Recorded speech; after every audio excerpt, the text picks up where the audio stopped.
하나님의 은혜에서 나온 감사라는 제목으로 우리 추수감사 주일 예배 주님이 주시는 말씀을 같이 나눕니다. 자, 오늘 우리가 이 예배를 추수감사 주일 예배다 또는 추수감사 예배다 이렇게 부릅니다. 자, 구약 성경에 보면 이스라엘 사람들이 매일같이 매년마다 가을이 되면 포도와 올리브를 수확하는 그런 행사를 갖습니다. 자, 이때에 수장절 또는 초막절이라고 하는 절기를 지켜요. 풍성한 수확을 주신 하나님 감사합니다 하는 어떤 감사의 절기입니다. 자, 이러한 전통이 기독교의 계승이 된 거예요. 그래서 구라파 교회는 매년 가을에 추수감사절, 자, 이것을 지킵니다. 자, 한국에서 11월 달에 추수감사절을 하면 추워. 이미 추수가 끝났어요. 근데 제가 일본에 와 보니까 참 이게 절기가 맞아요. 11월이 그래도 일본은 좀 이게 어울립니다. 낙엽도 이제 막 치려고 하고. 자, 미국 뉴욕을 관광하는 여행객들이 빼놓지 않고 가는 유명한 관광 명소 하나가 있습니다. 1931년에 지어진 102층짜리 그 엠파이어 스테이트 빌딩. 이것을 꼭 한 번씩 가봐요. 자, 그런데 궁금한 게 하나 있잖아요. 왜 이 빌딩은 102층으로 됐을까? 왜 102층일까? 자, 1620년 영국의 청교도들이 신앙의 자유를 찾아서 메이플라워 배를 타고 영국에서 미국으로 건너갑니다.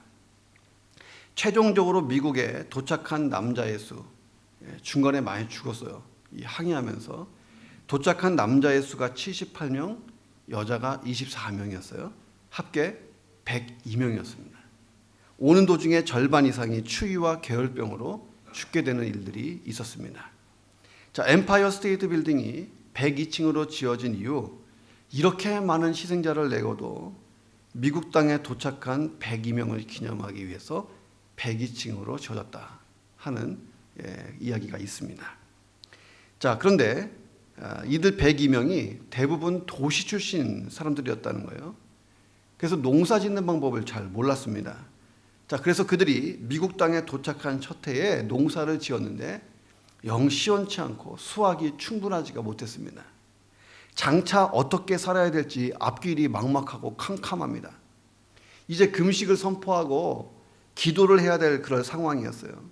모두가 절망하고 좌절해 있는데 그때 한 사람이 손을 번쩍 들고 이렇게 제안을 한 거예요. 여러분, 지금까지 우리는 배를 타고 오면서 또 지난 1년 동안 힘들 때마다 금식하며 하나님께 기도했습니다. 자, 그러나 이제는 한 번쯤 우리의 생각을 고쳐볼 필요가 있습니다. 물론 우리가 영국에서 살 때보다 형편이 어려워진 것은 사실입니다. 자, 그러나 우리가 이 가운데서도 얼마든지 하나님의 은혜를 생각하면 감사의 조건들을 찾을 수가 있지 않겠습니까? 이렇게 얘기한 거예요. 자, 보세요. 우리는 지금 신앙의 자유가 있잖아요. 우리 앞에는 광활한 대지가 펼쳐져 있습니다. 우리에게는 얼마든지 무한한 가능성이 있어요. 그러니 이번에는 한 주간 금식을 선포하지 말고 감사를 선포하는 감사 주간을 만듭시다 라고 선포한 거예요. 자, 감사 주간을 정하자. 하나님의 은혜를 생각하면서 더 많은, 더 깊은 감사를 하나님께 드려봅시다. 많은 사람들이 감동을 받았어요. 그리고 진짜 감사 주간을 정하고 선포했습니다. 그리고 이 주간 끝에 감사의 축제를 연 거예요. 자, 이것이 추수감사주일의 태동 배경이다. 추수감사주일은 구약 시대에서부터 있었던 수장절 절기가 하나님께 감사하는 어떤 그 수확에 대한 감사, 이 감사의 절기가 기독교 전통을 타고 이렇게 와서 우리도 지금 11월에 이렇게 추수감사 주일 예배를 드리고 있다 하는 것입니다. 자, 추수감사절은 그러니까 한 해 동안 하나님이 인도해 주신 그 은혜에 감사합니다 라고 하는, 어떻게 보면 우리가 매주마다 감사를 드리지만 한 해의 감사를 다 모아서 하나님께 드리고, 같은 형제자매가 된, 그리스도 안에서 한 형제자매가 된 우리가 같이 더불어 축제를 벌이는 거예요. 그래서 오늘도 축제를 준비했어요. 비빔밥도 있고 떡도 있고 과일도 있고 족발도 있고 그렇습니다. 예. 끝나면 우리와 함께 또 축제를 벌이기 위해서 철로역정이라는 영화도 보고 오늘 대형 스크린을 1년에 한 2번씩 올라가는 대형 스크린을 해놓고 영화를 함께 나누게 됩니다. 자, 추수감사절의 가장 중요한 주제가 뭐냐? 풍성한 추수가 중요한 것이 아니고 하나님을 향한 감사, 이 감사가 주제가 돼야 됩니다. 자, 하나님께 얼마나 많은 것을 들고 와서 예배드리느냐, 이것보다 중요한 게 내 마음에 얼마나 하나님을 향한 감사가 있느냐, 이게 중요한 것입니다. 그러니까 감사를 나타내는 영어 단어로는 thank라고 하는 단어가 있잖아요. 생각한다, 감사한다, 감사한다라는 뜻이 thank. 자, 생각하다라고 하는 단어는 think 이렇게 돼 있는데 thank나 think나 어원이 똑같다는 것입니다. 자, 그래서 철학자 하이데거가 이런 얘기를 했어요. 생각한다는 것은 감사한다는 것이다. 놀라운 이야기를 했습니다. 자, 영국에 있는 청교도 교회에 가면 벽에 이렇게 써 있는 게 있어요. 생각하라, 그리고 감사하라. 자, 성경에서는 기억한다라고 하는 단어가 시브리어로는 자카르. 근데 이 자카르도 생각한다라고 하는 뜻이 있다는 거예요. 자, 그러니까 감사한다는 생각한다, 기억한다, 이 세 개의 단어가 다 한 핏줄을 타고난 형제다 하는 것입니다. 생각하는 것은 감사하는 거고, 감사하는 것은 기억하는 거고, 기억하는 것은 감사하는 것이고, 그렇다는 거예요. 자, 그런데 이 감사라는 게 단지 마음이 울컥해지는 어떤 감성적인 반응 정도가 아니라는 거예요.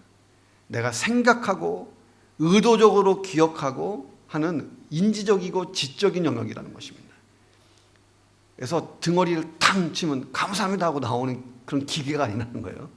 내 마음에서 자발적으로 지난 남을 생각하고 삶을 생각하고 하나님이 베푸신 선물들을 기억하면서 감사하는 것, 이게 추수감사절 의미라는 것입니다.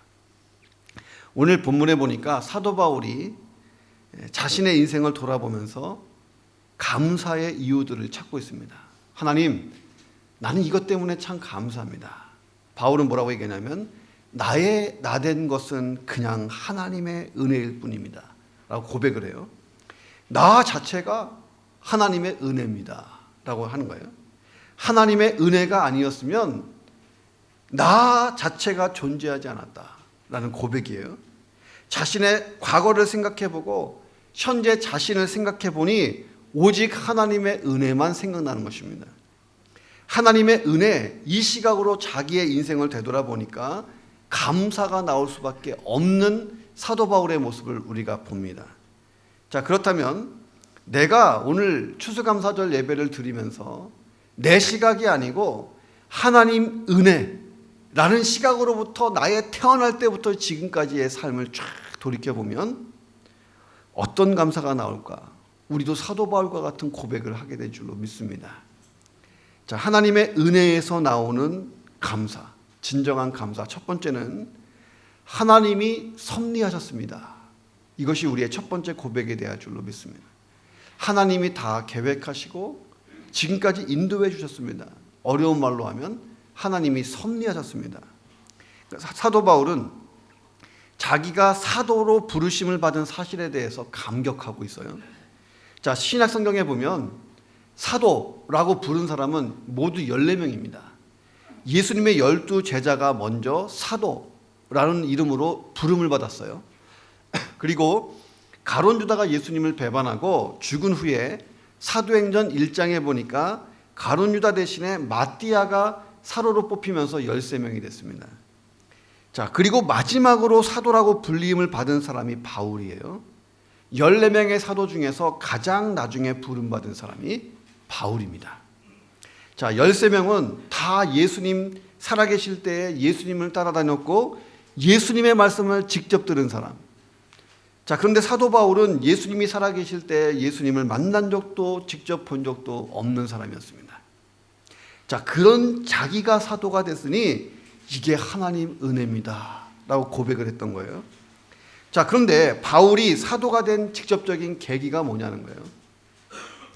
다메섹으로 가는 여행길에 부활하신 예수님을 직접 만나잖아요. 부활하신 예수님을 만났어요. 바울은 그 사건을 오늘 8절에서 이렇게 얘기합니다. 맨 나중에 만삭되지 못하여 난 자 같은 내게도 보이셨느니라. 자, 9절에 보면 나는 사도 중에 지극히 작은 자다. 자, 우리는 바울이 지금 무엇을 감사하느냐? 감사의 실체를 볼 수 있다는 것입니다. 만삭되지 못하여 난 자 같은 나 바울, 지극히 작은 자인 나를 사도로 삼아 주셔서 감사합니다. 이게 바울의 감사였어요. 자, 그럼 생각해 보세요. 바울이 그렇게 부족한 사람이냐? 예. 소위 속된 말로 덜 떨어진 사람이냐? 아니죠. 자, 바울이 누구예요? 팔레스타인에서 시작된 기독교가 세계의 종교로 탈바꿈하게 해놓은, 우뚝 세워놓은 장본인입니다. 자, 그런 위대한 업적을 세운 바울이 지극히 겸손하게 자신을 표현하는 이유가 뭐냐 하는 거예요. 자, 오늘의 나를 보니 과거의 바울 자기 자신의 모습과 극명하게 비교가 되는 거예요. 만약 하나님의 은혜가 없었다면 나 바울은 어떻게 됐을까? 이것만 생각하니까 그냥 눈물이 나오고 감사가 나오는 거예요. 예수님 아니었으면 나는 아찔했다. 아찔. 예. 자, 바울이 어떤 사람이었습니까? 원래 바울은 예수를 몰랐던 사람이에요. 그 복음이 뭔지 몰랐던 사람입니다. 그냥 하나님을 열심히 섬기고 율법에 충성한다. 이 이유 때문에 예수 믿는 사람들을 잡아다가 죽인 사람이에요. 핍박을 했단 말이죠. 구석구석 다 누비면서 예루살렘 집집을 다 두들기면서 숨어있는 그리스도인들을 다 잡아다가 감옥에 넣은 사람이 바울입니다. 심지어 예루살렘을 벗어나서 다메섹에 예수 믿는 사람이 많다는 소식을 듣고 예수님을 믿는 사람들을 잡으러 원거리 출정까지 간 사람이에요. 그런데 그 가는 길에 부활하신 예수님을 환상 가운데 만나잖아요. 그리고 바울의 인생의 방향, 목적이 완전히 뒤집어 버립니다. 뒤집혔어요. 예수를 그리스도라고 고백하는 사람들을 잡아다가 옥에 가뒀던 사람이 예수를 그리스도라고 증거하는 사람으로 탈바꿈이 됐다는 거예요. 자, 그 정도가 아니라 예수를 그리스도라고 증거할 사람들을 길러내는 사도가 된 거예요. 예. 이것도 끝이 아니고 예수 그리스도를 전하다가 심한 핍박과 고난을 받는 자리에 서게 됐습니다. 이것도 끝이 아니에요. 돌에 맞아서 기절해서 거반 죽었다가 살아나는 일들이 자주 있었습니다. 날마다 예수 믿는다고 전한다고 살해 위협을 받았어요. 복음을 전하고 교회를 개척했습니다. 인류 역사에 바울보다 인생 반전의 역사를 경험한 사람은 아무도 없다. 모두가 동의하는 것입니다. 자, 그럼에도 불구하고 바울의 마음에는 늘 짓눌리는 무거운 짐이 있었어요. 자, 그것은 뭐냐면 내가 옛날에 포악한 복음의 박해자였지. 이것만 생각하면 마음이 무거워지는 거예요. 자, 그런데 그러면 그럴수록 바울이 더 바울되게 했다 하는 것입니다. 자, 다른 사도들보다 더 많이 고난을 당했잖아요. 더 많이 수고하고 그래도 여전히 모자라는 느낌이 드는 거예요. 예. 자, 그래서 저는 뒤늦게 예수 믿고 거듭난 사람들 참 좋아요. 예. 왜냐하면 받은 은혜가 엄청나서 엄청나게 주님 앞에 헌신하는 것들을 많이 봅니다. 그러니까 바울이 고백해요. 이 모든 일들이 다 하나님의 섭리였습니다. 과거 자신이 저지른 죄악도 그냥 하나님이 용서해 주시는 섭리 속에 있었고 오늘 나의 나 된 것은 그냥 다 하나님의 은혜뿐이다. 하나님이 섭리하셨다. 자, 생각해 보세요. 바울에게 자신의 발목을 잡는 이 과거가 없었다. 바울이 어떻게 됐을까요? 바울은 당시에 유대인이었어요. 유대인은 세계적으로 콧대가 센 민족입니다. 자부심이 있어요. 당시 문화의 주류인 헬라 문화권이었던 다소에서 태어났어요. 유대교 가운데 가장 엄격한 바리새파에 속했습니다. 바리새파에서 최고의 석학, 동경대, 서울대라고 하는 가말리엘 문화에서 교육을 받았어요. 당시 세계를 지배하던 로마 제국의 시민권자였습니다. 세계 공용어가 지금은 영어지만 그 당시에 헬라어였어요. 헬라어를 좌우자재로 구사할 수 있는 사람이 바울입니다. 시브리어로 된 성경을 마음껏 읽고 해석할 수 있는 사람, 가르칠 수 있는 사람이 바울이었어요. 행실에 있어서는 타의 추종을 불허하는 완벽한 사람이었습니다. 자, 바울이 예수님을 만났다면 그는 죽을 때까지 이 사회적인 신분과 능력으로 인해서 교만하게 살았을 거예요. 아주 교만하게. 예. 날마다 자기를 자랑하고 남들을 비판하고 판단하고 그렇게 살았을 거다 것입니다. 바울이 예수 믿었어요. 예수님을 핍박하고 예수 믿는 사람을 잡아서 죽였던 그 사건만 생각하면 그냥 주님 앞에 엎드러지는 거예요. 나는 죄인이었지요. 주님의 은혜로 구원받았지요. 이것만 남는 거예요. 자, 그런데 하나님께서 바울을 사도로 불렀어요. 사도가 되는 순간 바울이 갖고 있던 그 모든 스펙, 좋은 스펙들이 다 복음을 위해 쓰여진 줄로 믿습니다. 과거에 우리 교회에서 우리 집사님들 보면 약길 있구나 음식점 하셨던 분들 참 많아요. 저는 일본에 와서 이렇게 맛있는 한식을 매주마다 먹을 줄은 상상도 못했다니까요. 예수 믿고 거듭나니까 그 좋던 음식 실력이 다 교회에서 쏟아지잖아요. 우리 교회에서 나 음식 잘한다 2등 가라면 서러울 사람이 한 10명은 되는 것 같아요.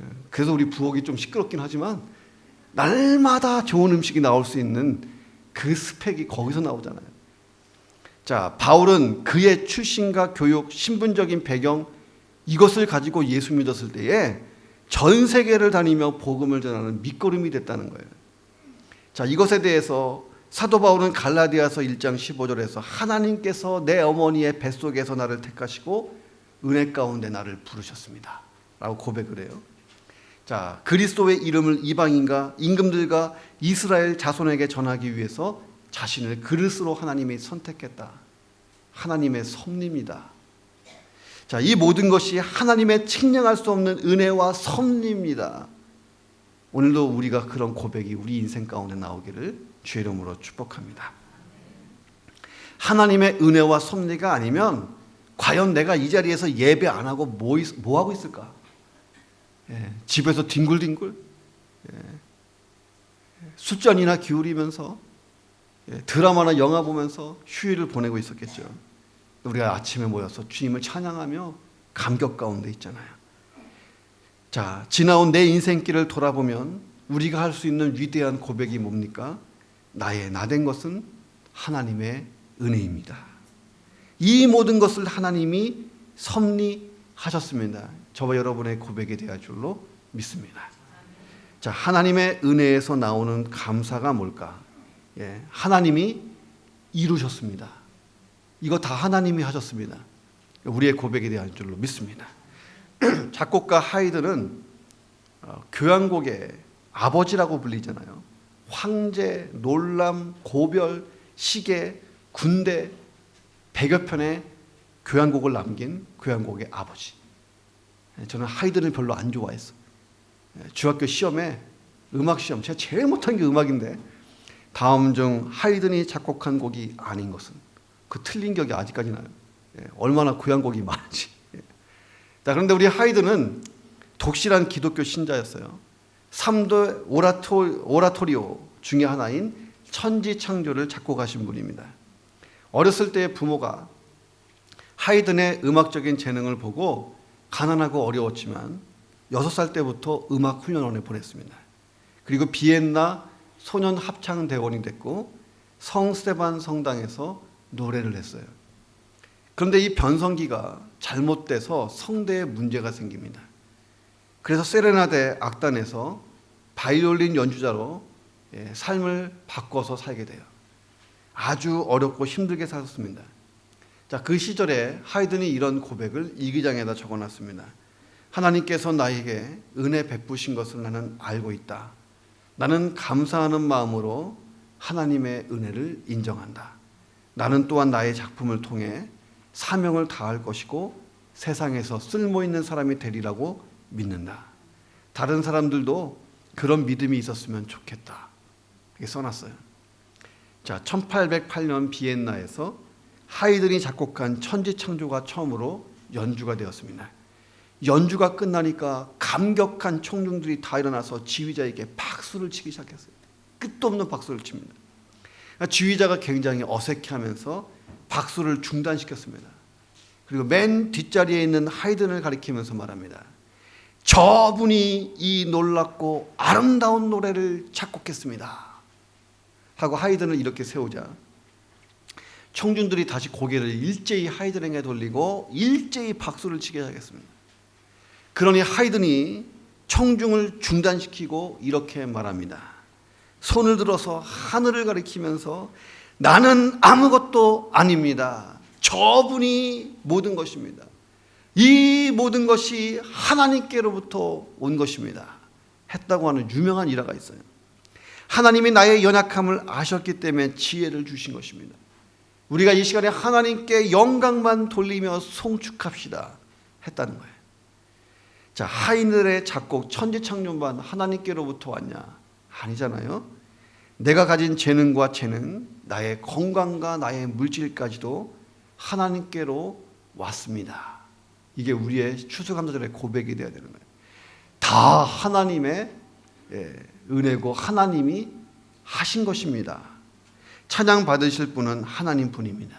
이 사실을 알고 감사하는 것, 이게 우리의 추수감사절 예배의 목표인 줄로 믿습니다.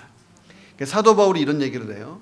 내게 주신 그 은혜가 헛되지 않아서 내가 모든 사도보다 더 많이 수고하였으나 내가 한 것이 아니요 오직 나와 함께 하신 하나님의 은혜다. 맨 나중에 부름받은 나 바울이 기독교 역사에 가장 큰 공을 세웠잖아요. 자, 이게 다 하나님의 은혜라는 거예요. 복음 전도를 위해서 그는 목숨 걸고 사역했어요.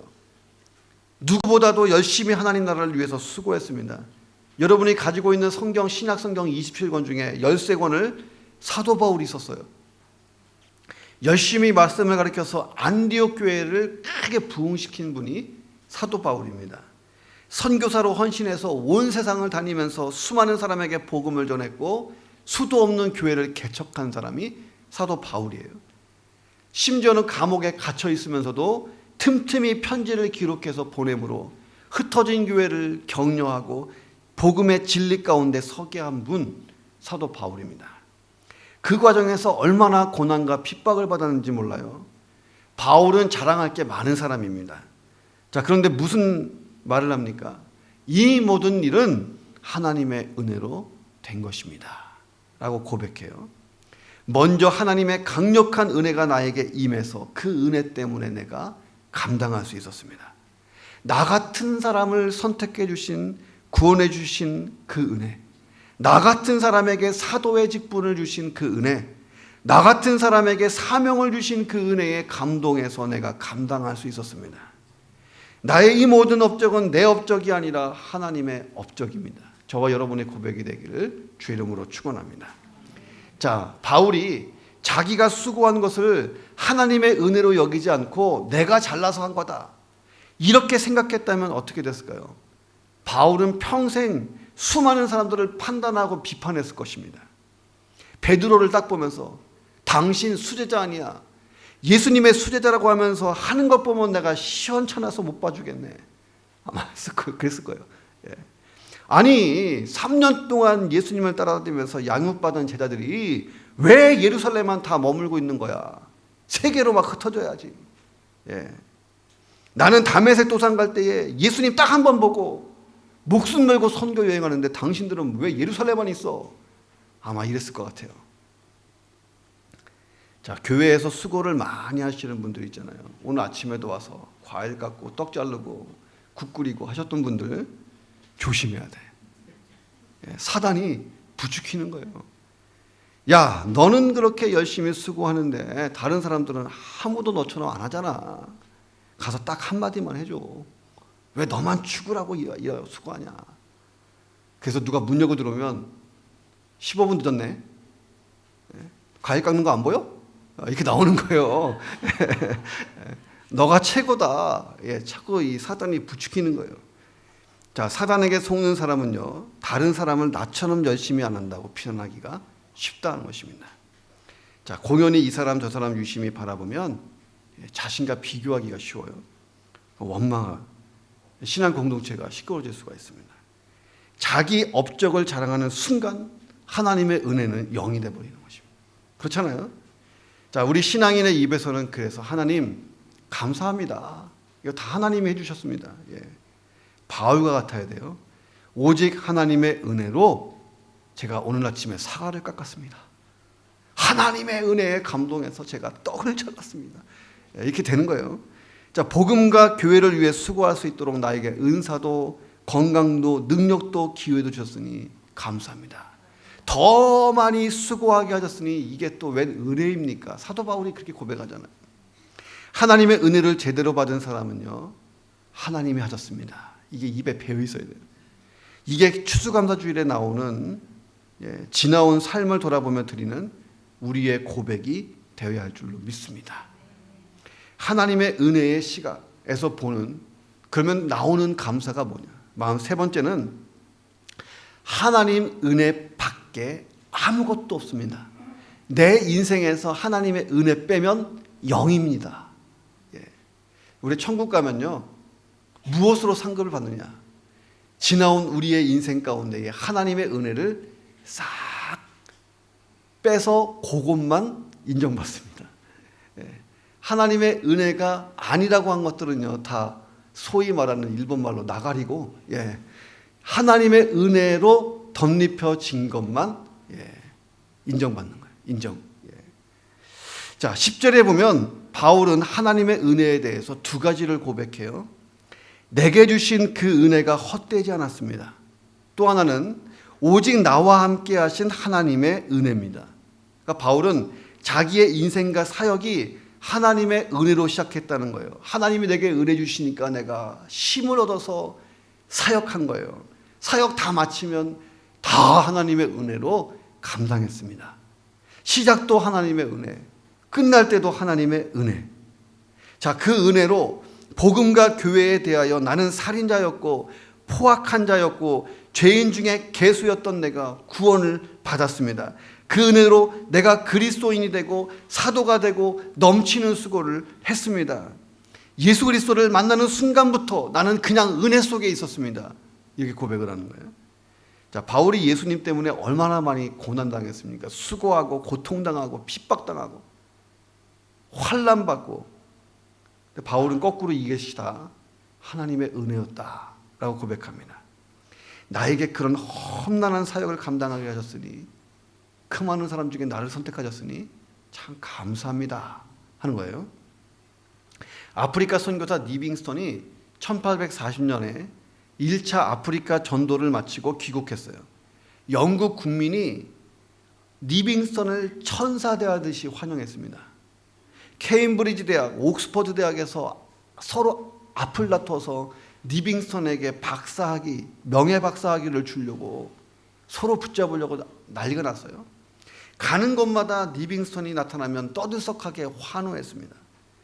자, 리빙스턴이 선교보고 해요. 근데 감동적입니다. 저는 찬사를 받을 자격이 없습니다. 제가 한 일은 하나님께 받은 바 결코 갚을 수 없는 은혜의 10,000분의 1이라도 갚으려고 했던 것뿐입니다. 제가 아프리카에서 한 것은 하나님이 내게 주신 은혜의 10,000분의 1이라도 되면 좋겠습니다. 이 고백이었어요. 그러니까 바울의 심정이 리빙스턴 같은 거예요. 그 은혜에 비하면 내가 이루어 놓은 것은요, 먼지 같은 거예요. 작은 거예요. 그러니까 바울에게는 성공만이 아니라, 성공만 하나님의 은혜가 아니다. 실패도 하나님의 은혜였다. 자, 우리가 추수감사절에 기도할 때 하나님 뭐 주신 것 감사하시고 뭐 해주셔서 감사하고, 이것만 추수감사가 아니라는 거예요. 하나님, 제가 병들어 아팠던 것도 은혜고, 하나님 또 실패했던 것도 하나님의 은혜고. 사도 바울은 그런 고백을 하는 거잖아요. 건강도 하나님의 은혜, 병약한 것도 하나님의 은혜. 바울은 자신을 찌르는 육체의 가시도 하나님의 은혜라고 고백합니다. 자유롭게 복음을 전하는 것도 하나님의 은혜, 핍박을 받고 매맞으면서 복음을 전하는 것도 하나님의 은혜로 여겼어요. 바울은 사는 것도 하나님의 은혜, 죽는 것도 하나님의 은혜로 여깁니다. 그래서 바울은 예수님을 증거하다가 로마의 영문 밖에서 붉은 피를 흘리며 기쁜 마음으로 순교할 수 있었다는 것입니다. 바울은 아마도 순교의 현장에서 이 죽음도 하나님의 은혜입니다 라고 얘기했을 것 같아요. 바울은 인생 끝에 오직 하나님의 은혜만 남겼다. 저와 여러분의 삶이 되어야 할 줄로 믿습니다. 제대로 신앙생활을 했다면 내 인생의 마지막에 오직 하나님의 은혜만 남아야 할 줄로 믿습니다. 추수감사주일 예배를 드리면서 내 인생을 돌아보세요. 아직도 내게 남아있고 아직도 내 업적과 자랑이 남아있습니까? 여전히 내 꿈과 야망이 남아있습니까? 그러면 아직도 갈 길이 멀었다 하는 것입니다. 하나님 은혜만 남아있어야 돼요. 그 은혜로 인한 감사가 남아있어야 됩니다. 나의 나된 것은 다 하나님의 은혜다. 이 고백만 남아야 할 줄로 믿습니다. 18세기에 영국을 살았던 존 뉴턴이라고 하는 청년이 있었어요. 존 뉴턴, 매우 불량한 청년이었습니다. 18세기에 소문난 불량아, 방탕한 삶을 살았어요. 자, 그래서 그의 아버지가 이 아들 버릇을 고치기 위해서 영국 해군에 강제 입대를 시켰습니다. 그럼에도 불구하고 그는 군대에 엄격하고 규칙적인 생활에 전혀 적응을 못합니다. 부적응자가 된 거예요. 결국 존 뉴턴은요, 기회를 봐서 탈영했습니다. 체포됐어요. 실컷 매 맞고 두들겨 맞고 영창에 갇혔습니다.